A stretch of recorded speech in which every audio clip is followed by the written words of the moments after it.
All right, guys, we are continuing with our mental training Mondays. Last week, we introduced the first 5 pillars of uh, you know, mental training, and today, lesson 2 is on mental imagery. So, mental imagery is going to be one of those things. It's what we traditionally think about when we think of visualizing and things like that. But in short, this was probably the best explanation of it is it's willful daydreaming. It is exactly what that sounds. You are imagining circumstances, successes, things like that. Like for me personally, most of my willful daydreaming always came listening to music. You know, I know sometimes people kind of realize, but if you're listening to a motivational song or something that really gets your blood pumped, that's going to sum up best. The more specifically defined, it's creating in the mind that includes senses such as visual, kinesthetic, auditory, and tactile for touch. Placing all these things, like what does it feel like to ride a board really high? We've all had that experience where it's like, that was awesome. So trying to soak those things in visual. What am I seeing? Okay, there's the water there. I'm really extending and really moving. This is all kind of connected with our self-talk as well. The 2 types of mental imagery that we're really going to kind of work through are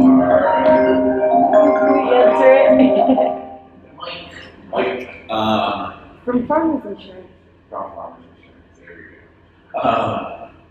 There's 2 types of mental imagery that are really stood out. One is success imagery, which we can all relate to. Okay, I just perform that diet or pretend I'm successful, feels good.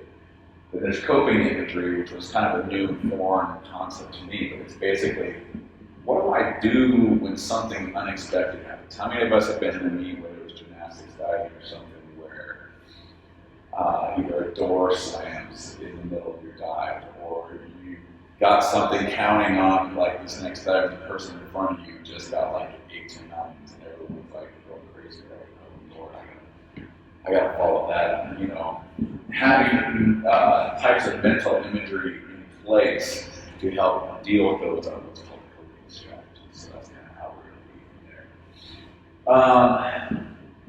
there. Another important thing to note about that success imagery is that we're visualizing successful performances, but beyond just that, how did it make us feel? What were the positive emotions surrounding it?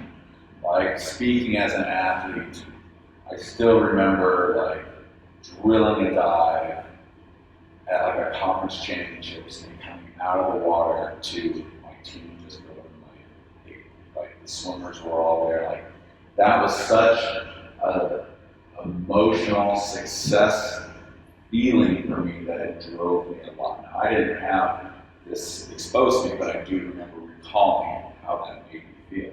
So for us, those are things that motivate, like your teammates, like stunning people as far as like, whoa, that person got really good. And a lot of you were there. Now is a special time. So when I think of you, like Henry, when you step into high school once again, for you to do that stuff and for people to be like, who's this kid? This is not the same dude that was here last year. So those are the things that we can really do with those success imagery.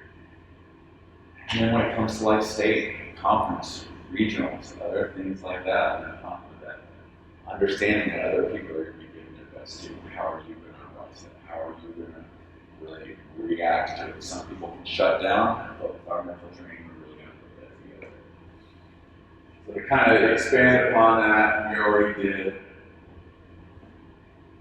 How can mental imagery help us? This was something that I always had a hard time wrapping my mind around. It's like, okay, I can.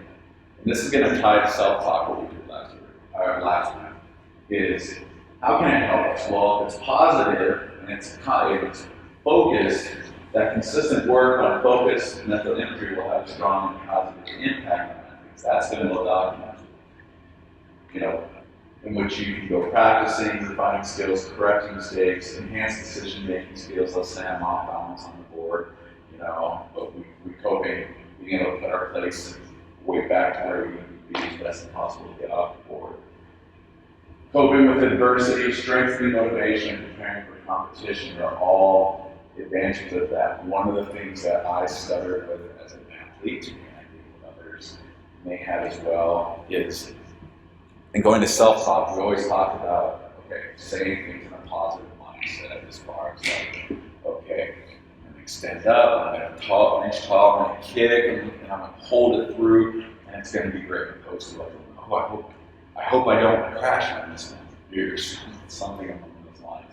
Well, the hiccup was you feel consistently visualize the image of me successfully doing that all the time. I mean, how many of you have that creep in to where you're visualizing sometimes you creep in the negative thought of I crash this a lot, or I have, or this is one.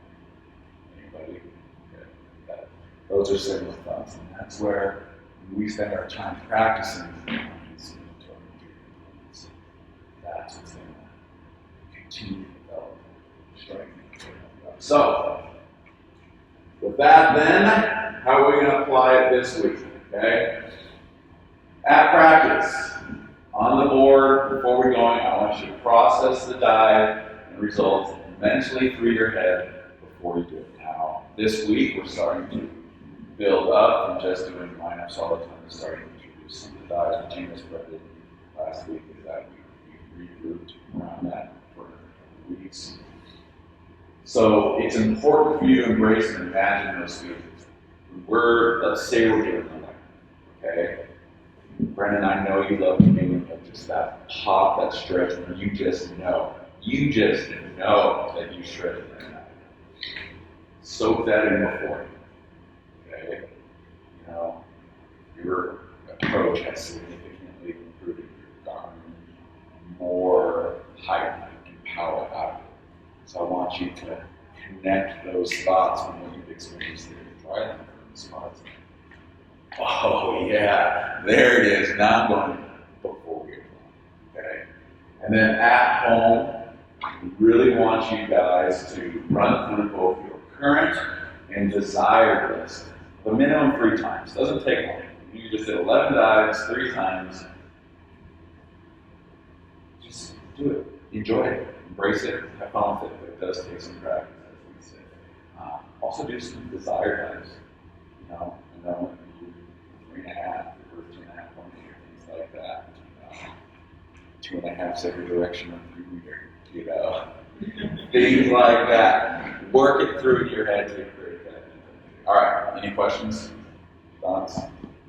Give an idea. What I do want to hear is what dive describe to me the mental imagery process you would use for one dive. Like, yeah, let's start. I just want to hear what everyone is. Pretty much any of my fronts just off the board, thinking like a nice, like strong, tall, reach and throw, and then focusing on where I'm grabbing on my knees, like bring that through in my head, and then pull it tight around the water, and then it's just